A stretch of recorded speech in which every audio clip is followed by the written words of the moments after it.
The second thing is the shart. Shart is the condition. In the definition, the shart is called alama. Alama, which is mean the mark. That is not really, this is what he says. He says لغة is al-alama. And that is not really right. In the Arabic language, there is a shart and there is a sharat.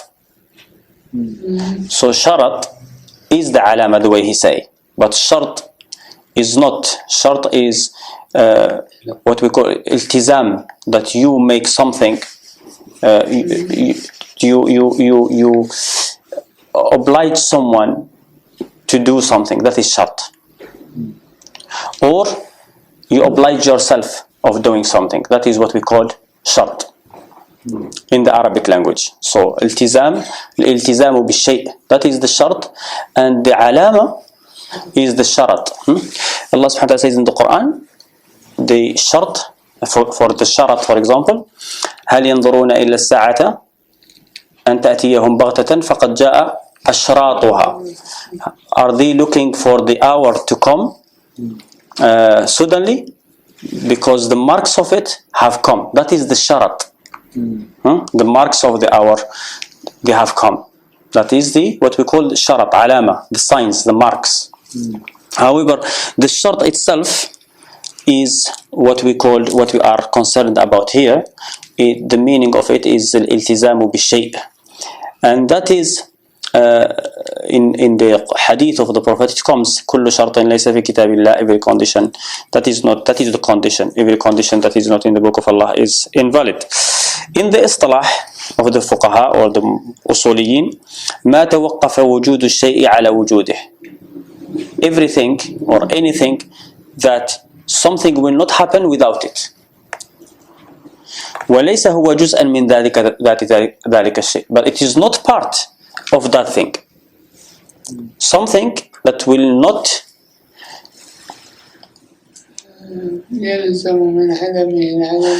we are coming there. So ما توقف وجود الشيء على وجوده, so something will not happen without it, but it is not part of it. I will بل هو خارج عنه, it's out of it. كما لا يلزم من وجوده وجود ما كان شرطا فيه.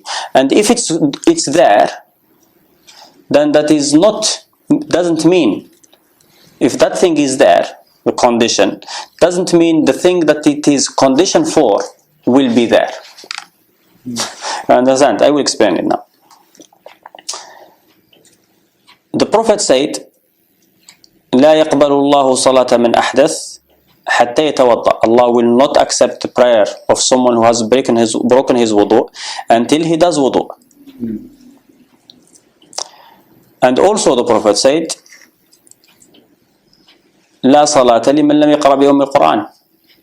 Or the hadith of Ibn Umar, which is in Muslim, which is just the narration of Simak ibn Harb, that's why I don't want to mention it. It says, لا صلاة بغير الطهور. There is no prayer without tahur, meaning wudu, or general ghusl and wudu if necessary. And the hadith says, لا صلاة لمن لم يقرأ بأم الكتاب. There is no prayer for someone who doesn't read الكتاب. These are all shart. No. Now, if you look at them, we say Fatiha is Rukn of the prayer. It is a pillar of the prayer. We say the Wudoo is a condition. Yeah. Why the Wudoo is condition and the recitation of Fatiha is a pillar of the Salah. Both of them, if you don't pray, if you don't do them, both of them, your prayer will be invalid. If you don't read the Fatiha, your prayer is invalid. If you don't do Wudu, your prayer is invalid. However, this one we call it Shart and this one we call it Rukn. If you look, the Wudu is not part of the prayer. We do it before we start the prayer. But the Fatiha is within the prayer. So that is what we call Rukn. Now the fact we said ما توقف وجود الشيء على وجوده, something will not happen until it is, or it will not be right until that happens. So the prayer will not be right or valid until you do the wudu. But وليس هو جزءا من ذلك الشيء. But it is not part of it. Wudoo is not part of the prayer. It's something different to the prayer. بل هو خارج عنه. It's out of it. كما لا يلزم من وجوده وجود ما كان شرطا فيه. And if it's there, it doesn't mean that the fact it's there, that the other thing it will be there. I mean, you do wudoo. It doesn't mean that you have to do the prayer. I mean, you do wudoo before, for example, after sunrise, all that time until dhuhr, you don't have to do any prayer. So the fact that you have done wudoo doesn't mean that there must be a prayer. So that is called a condition. To differentiate between that and what we call a rukn, which is the pillar. He say an example. من أمثلته الوضوء لصحة الصلاة. وضوء for the salat to be valid. يا أيها الذين آمنوا إذا قمتم إلى الصلاة فاغسلوا وجوهكم. O you people, O you who believe, when you stand to the prayer, then wash your faces and your hands up to the elbow. Now this ayah did not make the wudu a condition. This ayah did not make it a condition. He believes so. Well, he just mentioned it. So some people they write. He's just following everyone is right. Well, the thing is, people sometimes they write books and they copy other books. You understand? So because some people, I tell you something, some people don't make the difference between what is a condition and what is, and it's big something that you find it in the madhahib generally. They don't make no really difference between what is obligation, what is condition. Condition will be coming like this. When the Prophet said there is no salah for someone who has not, it will be like when he say la salata bi ghayri tahur. That is condition. If he just, it's an order only, then that order is, you will find a lot of, for example, fuqaha, that is the majority, saying that if someone pray in a dirty place or pray with no garments, no clothes on, naked, or with clothes that are dirty, his prayer is invalid, because this consider this to be condition. But if you try to discuss it with them, how did they come to the point, to the fact that this is condition, they will not be able to explain. Especially that they consider someone doing haram during his prayer is still valid. You understand? We don't consider it to be that kind of condition, because there is no hadith that says. But we take it from the other way, that look, if you are praying, you are supposed to pray.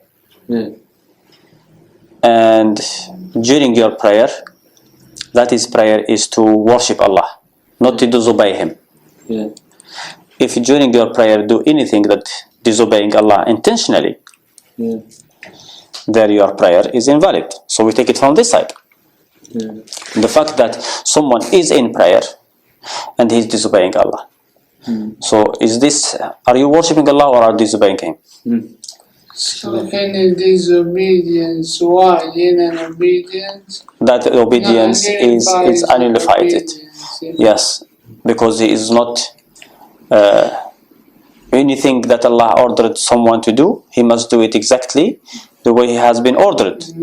If he doesn't do it the way he has been ordered to do, now someone will say, but Allah never said don't steal during your prayer. Allah never said don't watch haram during your prayer. Allah never said don't make plan to kill someone in your prayer. We say Allah said don't do this at all. That includes the prayer then. Even though He didn't say don't do it your prayer, but He said don't do it at all. So if you are doing it during your prayer, you are disobeying Allah. So you are not praying the way you are supposed to. So it's not necessary to repeat don't Eat the property of the orphan during your prayer, during your fasting, during your... Don't do it at all. Don't steal at all. Don't lie at all. So if someone is not praying the way he has been ordered to pray, then من عمل عملا ليس عليه أمرنا, whoever does something not according to our matter, then it is rejected. فهو رد. It is rejected. To pray the way he's praying as well. Yeah. So that is probably, they will say, that is regarding the action. He prayed in some action and said, "Pray the way you saw me praying." We can't see. But still, Allah Subhanahu wa Taala says in the Quran, specifically, for example, for the prayer, إن الصلاة تنهى عن الفحشاء والمنكر. That the prayer forbids the fahsha, the lewd talk and acts.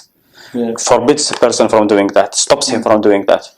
So if someone is praying and his prayer doesn't stop him from doing these things, then he did not pray, because Allah said inna as-salata tanha 'anil fahsha. So if this person as well stand with obedience. Yes, قُومُوا لِلَّهِ قَانِتِينَ.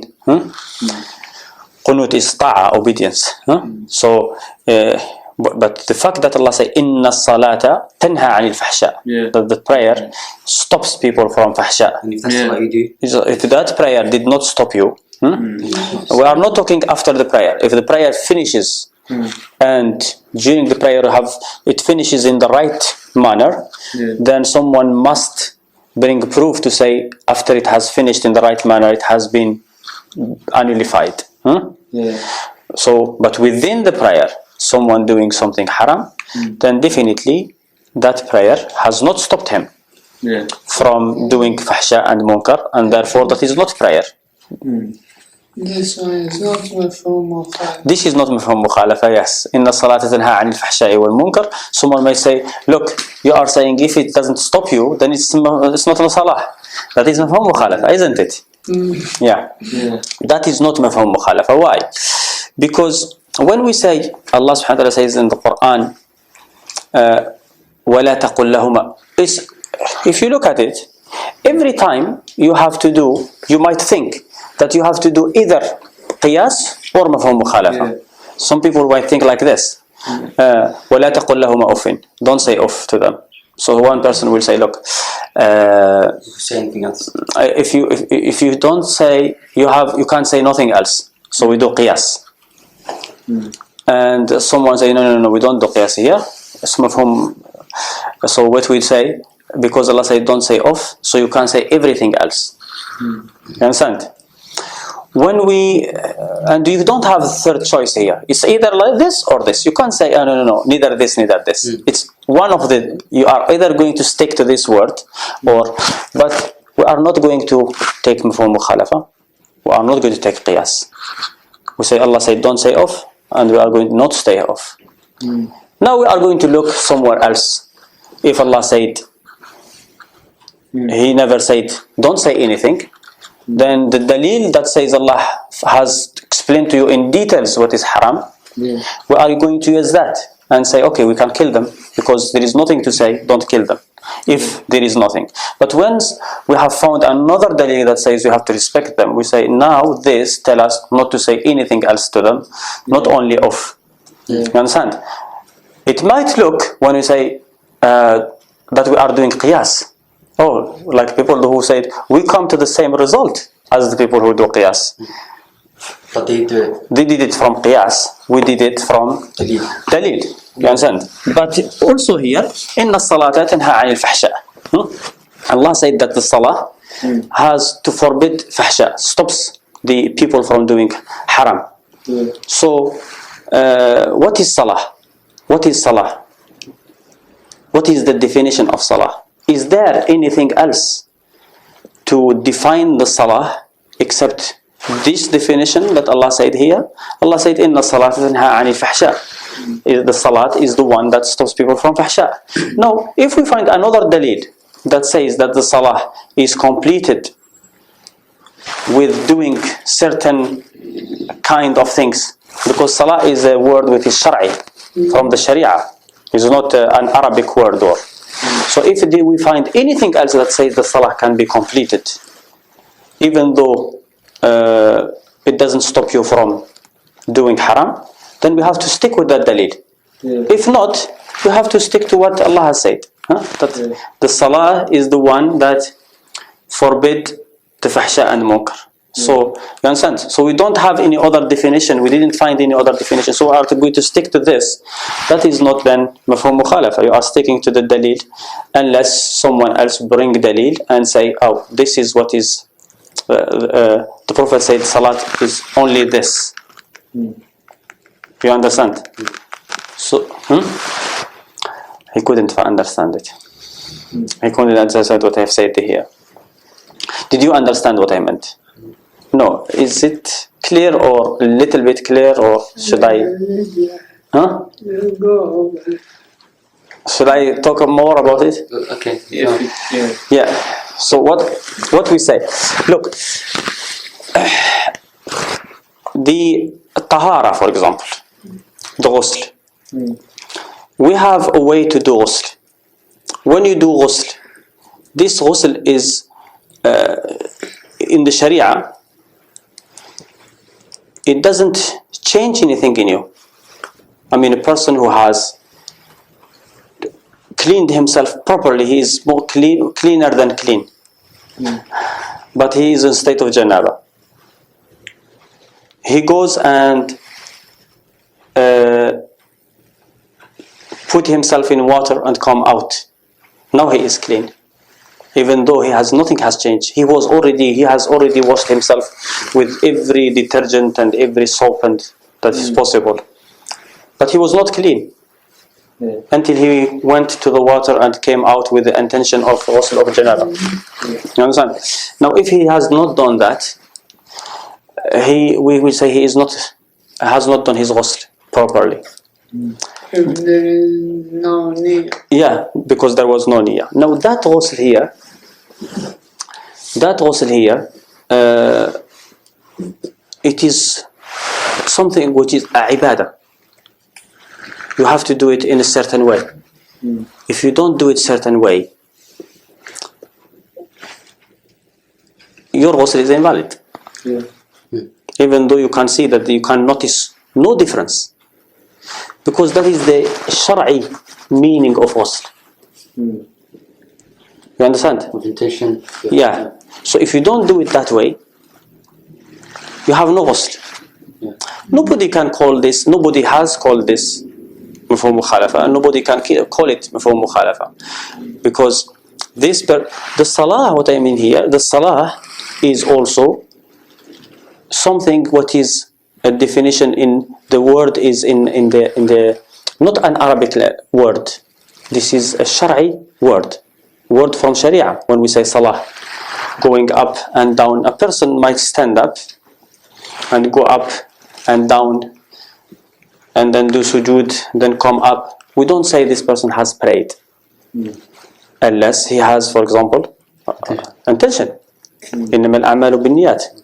Now, nobody will say إنما الأعمال بالنيات if someone does it without niyyah, his prayer is invalid. Nobody will say, oh, you are doing mafhum mukhalafa. You understand? We say إنما الأعمال بالنيات. Allah has said that the actions are with intention. So this prayer has not been fulfilled the way Allah ordered it to be fulfilled. You understand? So it is only if it will be why we don't do mafhum mukhalafa. Mafhum mukhalafa is someone comes and what we call Allah doesn't speak about something, so we say the opposite of it should be the opposite, has the opposite hukm. A person is ordered to pray, in a certain way, with certain conditions. As long as he fulfills all these conditions, that is prayer. With certain conditions, certain causes, certain pillars of prayer. So if these conditions and pillars of the salah are there, then this is the prayer. If not, then it will not be a prayer unless you can prove it. If you prove it, then we are not going to. Then if we still insist on this, then what we'll be doing? We will be doing mafhum mukhalafa. It is different when Allah says, "Don't kill your children out of fear of poverty."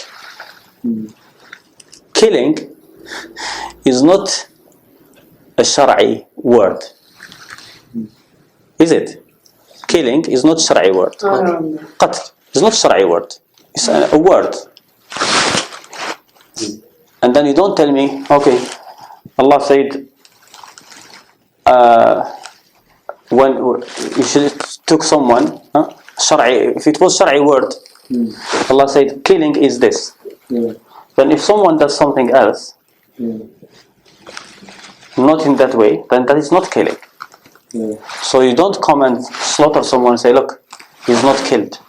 You see him because it's not Shar'i word, you understand? If it was, when it's not Shar'i word, then definitely you can, the man you can see he's killed. He's lying, he's dead, can't move. When it's Shar'i word? Yeah.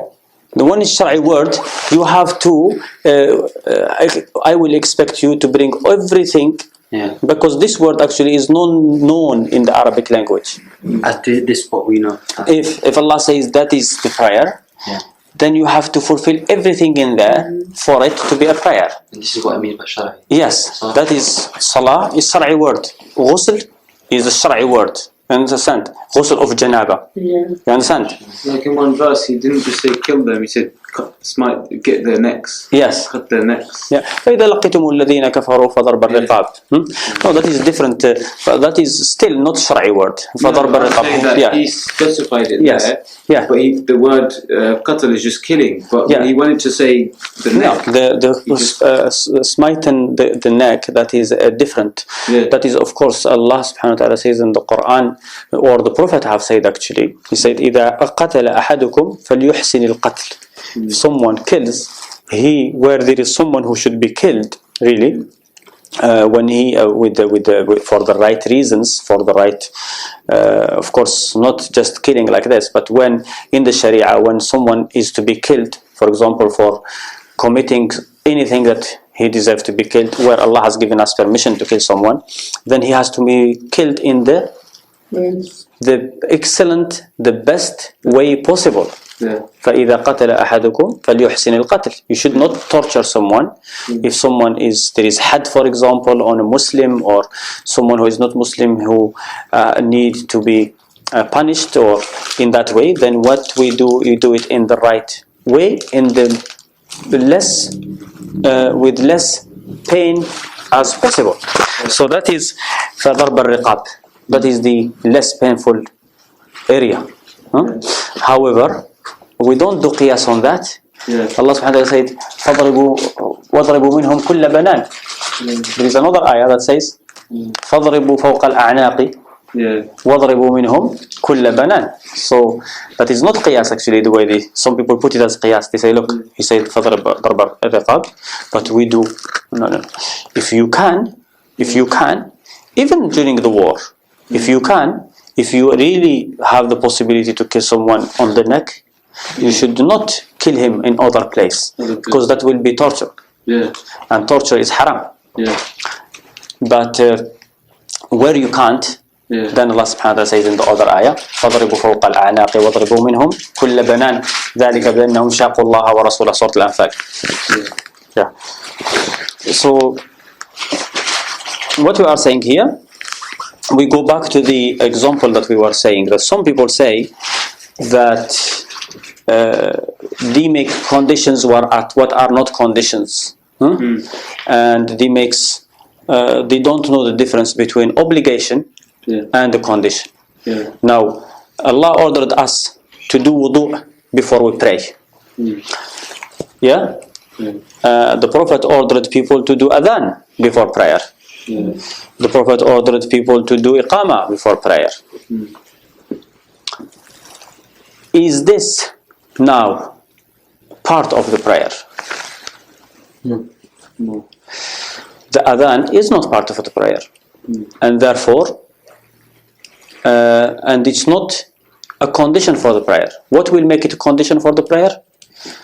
If the Prophet says there is no prayer for someone who doesn't do adhan. Yeah. The fact that he ordered the adhan, if a person does not do the adhan, he is disobeying the Prophet. So I don't understand about sutra.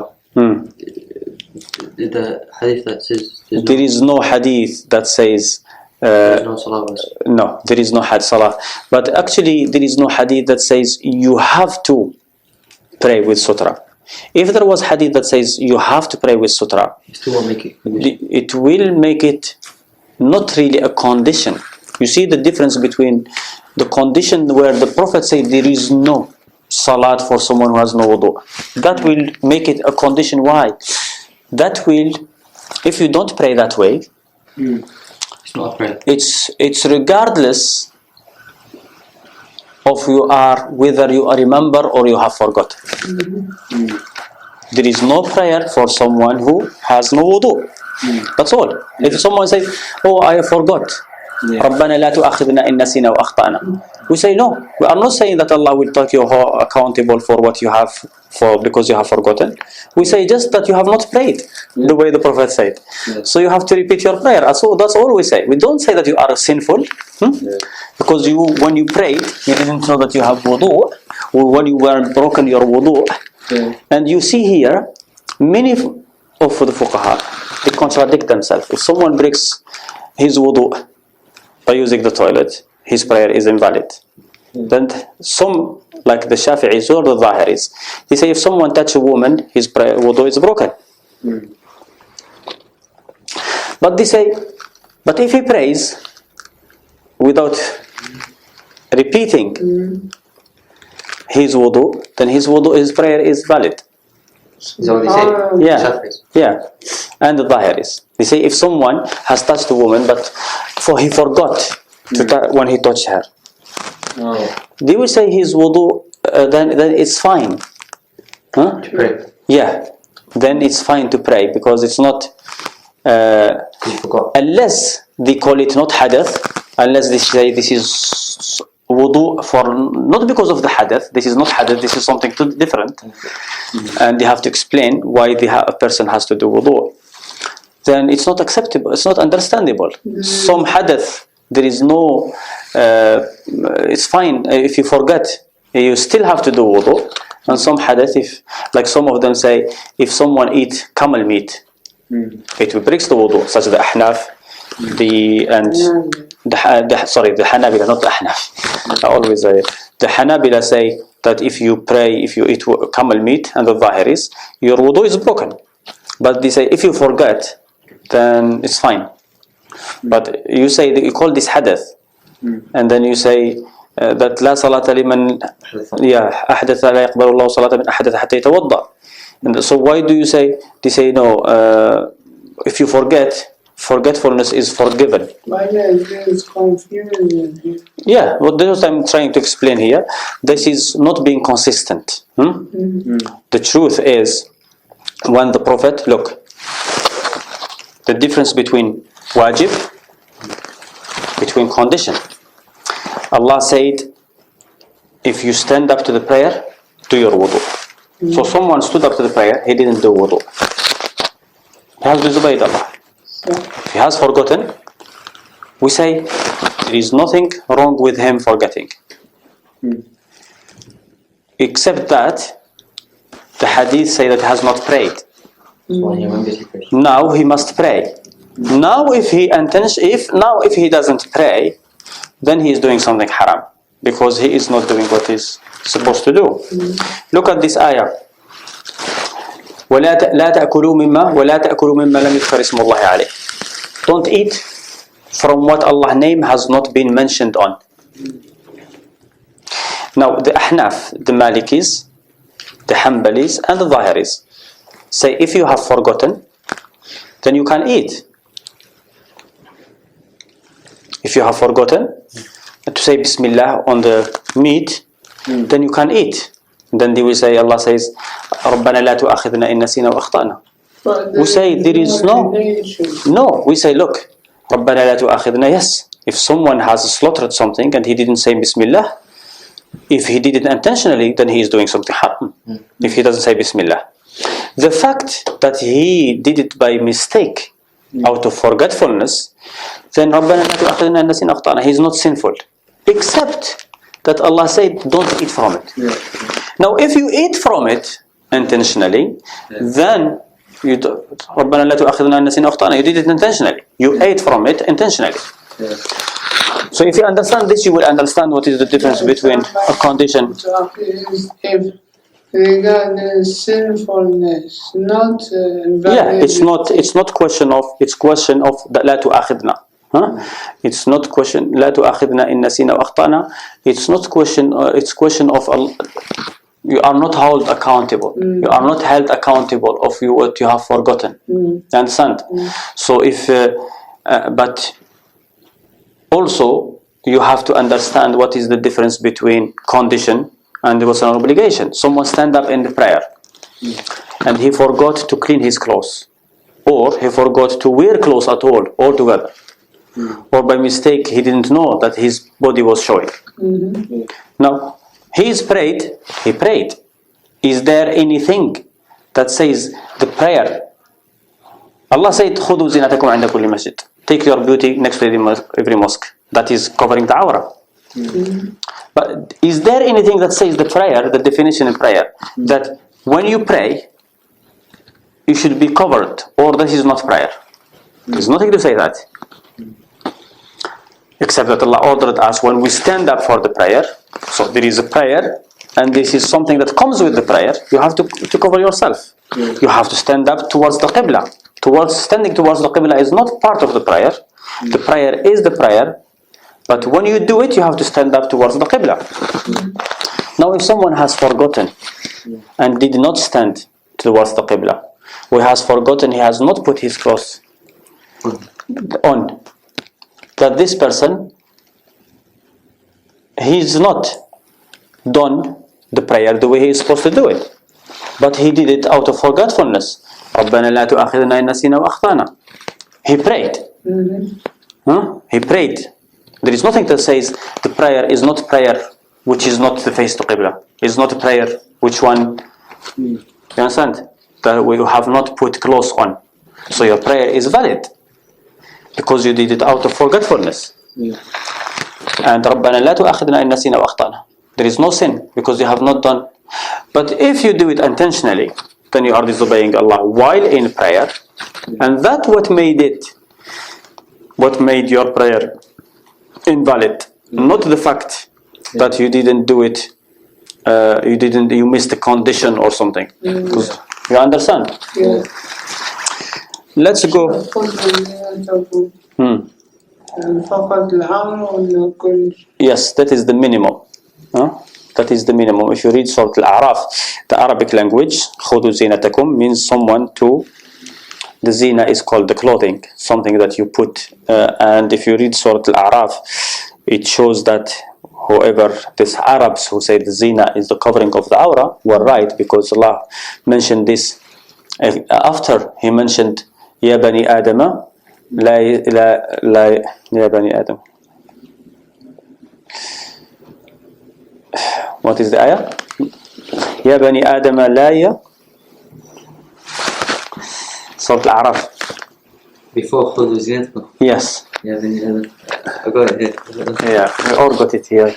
Except that when you want to read it, يا بني آدم, this word only. All we need is this word.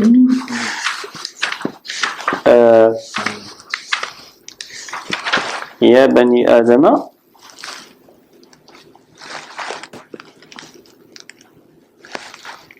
لا يفتننكم.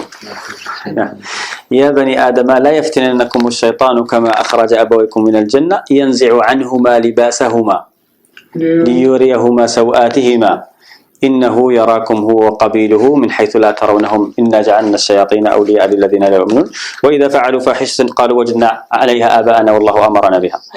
So you see, after this Allah says يا بني آدم خذوا زينتكم عند كل مسجد, take your beauty next to the mosque, which shows that the zina is really those Arabs who say is to because it's so atikum, something that is not liked by people. So it's something that make a person not look nice or good, or you understand? So that is the zina, the minimum zina which is required in the prayer. So if someone doesn't do it, then his prayer is invalid because he is disobeying this order.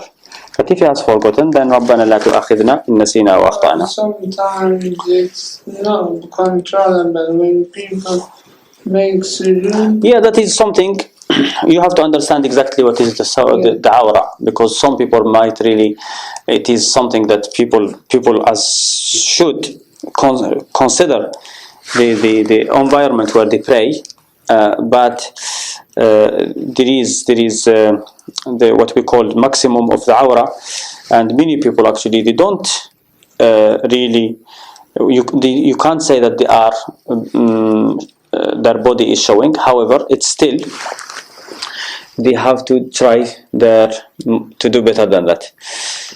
He says the sihha of the salat will not become valid until the shart is there, until the condition is there. And wudu is not part of the salah. It's not part of the salah to say you have not completed your prayer. But it's still a condition. That's what made it. Short definition, translation, condition. Condition, yeah. Yeah.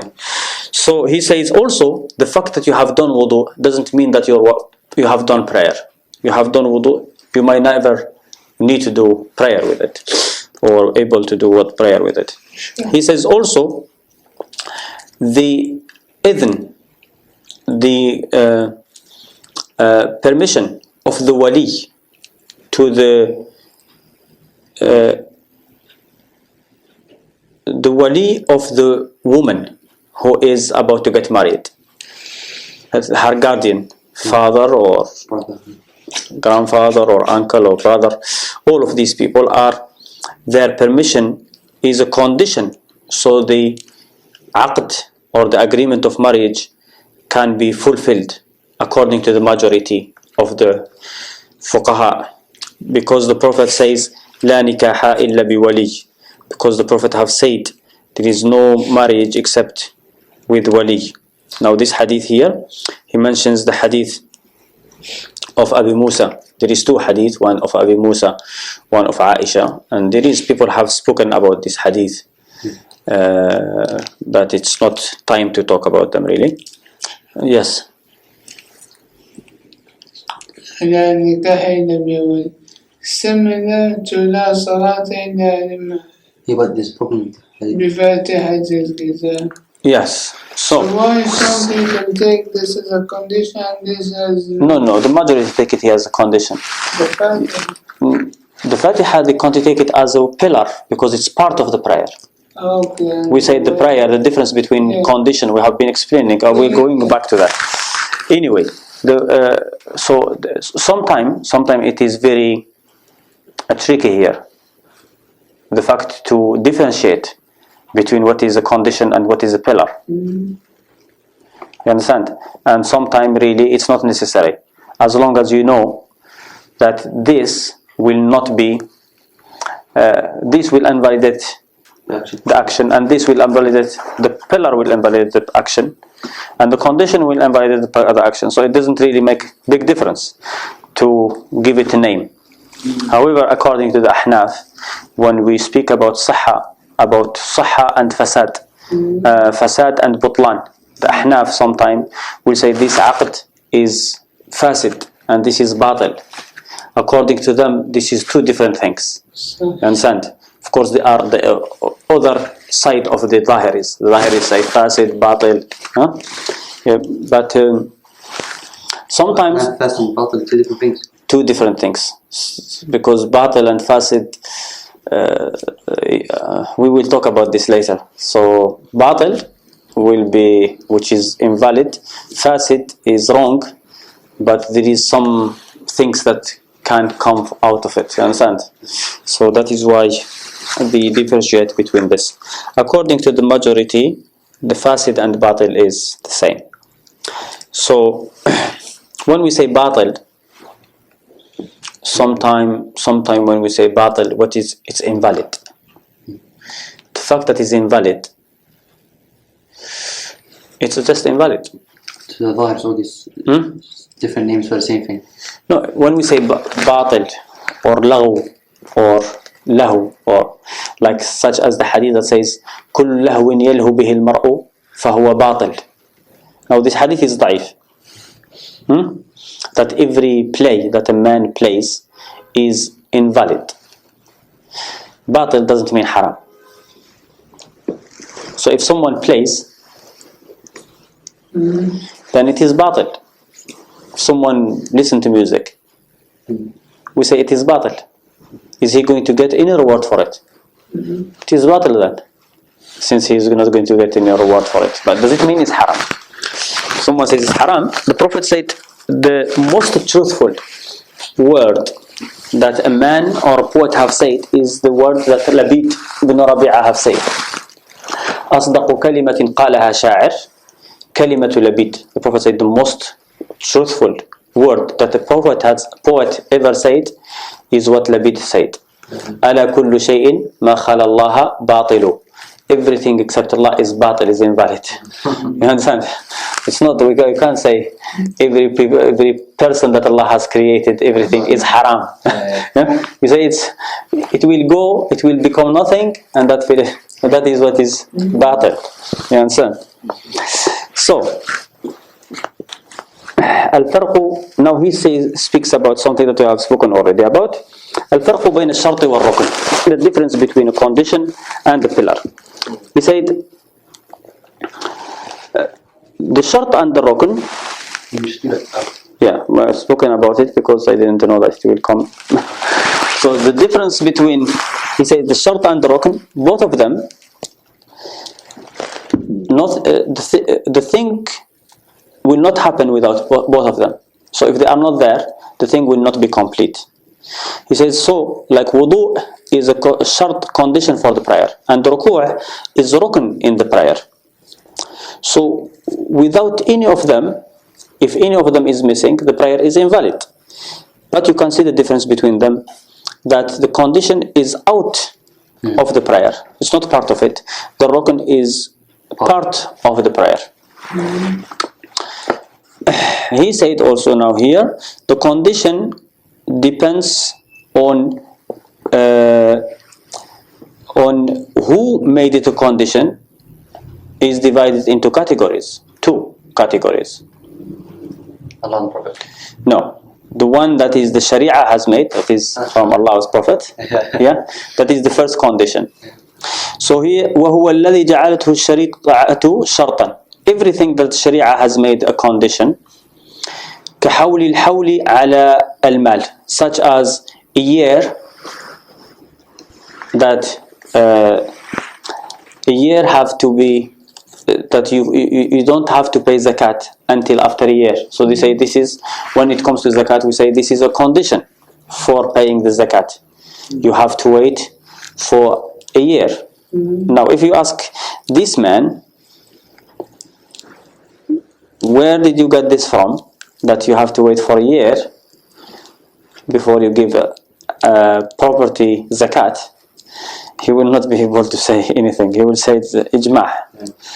And also, however, this is one of the people who say ijma' is never, ijma' is just ijma' is extra. It has to be based on something. So he says, such as the hawl, we have to wait for a year to pay zakat. Also ijma'. What? Also ijma'. No, that is the thing that I said. He said you have to wait for a year before you can pay zakat. So it's condition. Either for the property who has reached the nisab. So look, the hawl, it's very tricky here. What do you call condition? What you call reason? Because they say Sabab. it is a sabab that the money has reached the amount. That is a sabab. To wait for a year is a condition. You understand? If you think about it a little bit, but I am not going. We are going to leave this later because it's. He said the second is shart. So the first is shart shar'i, condition which is shar'i. The second is shartun. They call it ja'li. Shart ja'li. That is what people make as a condition. You understand? People can make conditions that Allah has given permission to them to give a condition. Yeah. So he says shart ja'li is what people make amongst them. He say, and that is what people make. They choose to make in their. You say this condition. Some conditions are made by the Sharia, such as the condition of Wudoo for salah.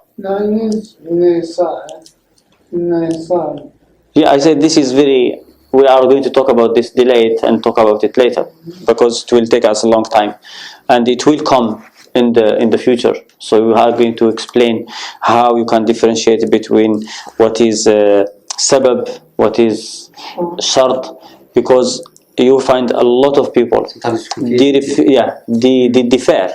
Even amongst the muhaddithin and amongst the usuliyin and the fuqaha, they differ sometimes and they consider something to. Someone may consider this to be a rukn, someone may consider it to be a condition, someone may consider it to be a cause, because of the confusion between this. However, and we are coming back to that inshallah. Maybe not today, but yeah. So he said, the first is the condition that is made by the Sharia. No, that is shartun shar'i. The second is shartun ja'li. It's 8 o'clock. Okay. He said this is what people make. People choose to make in their when the according to in their what we call mu'amala dealings, not in the ibadat. Oh, for example, if someone says rent, whatever. Yeah. Okay. Now, he said that like the condition that they make. Yes. Okay. He says like the conditions that they make in their agreements. Now the fuqaha differ regarding this kind of conditions, whether it is valid or invalid, sahih or fasid. He says, and some people say some of it are sahih and some of it are valid, some valid, some invalid, and they divide it into two. The first is a condition which is sahih.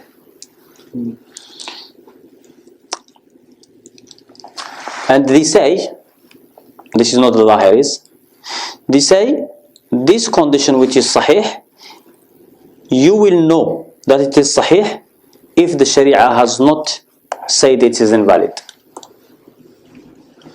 The Zahiris say if the Sharia has not mentioned it, then that is invalid.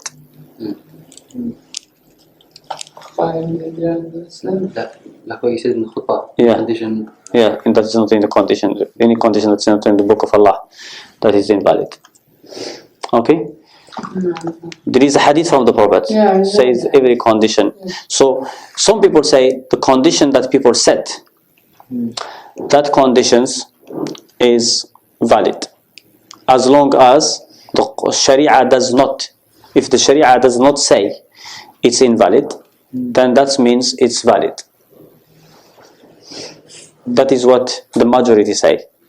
The Zahiris say if the Sharia does not say it's valid, that means it's invalid. You see the difference? So, for example, someone will say a woman marrying a man, and she asks the man, okay, you should not marry again after you married me. Now, there is nothing in the Sharia that says this condition is invalid. So the majority will say this condition is valid. The Zahiris say this condition is invalid because it's not in the Book of Allah. Oh, okay, now I understand. You understand? Yeah. If the woman say, I'm going to marry you for a year, everybody will say this is invalid, because the Sharia specified that this is invalid. You understand? So this is the difference between but we have to go into details because there is more dalil here to mention, and we will inshallah continue later and explain it. Inshallah.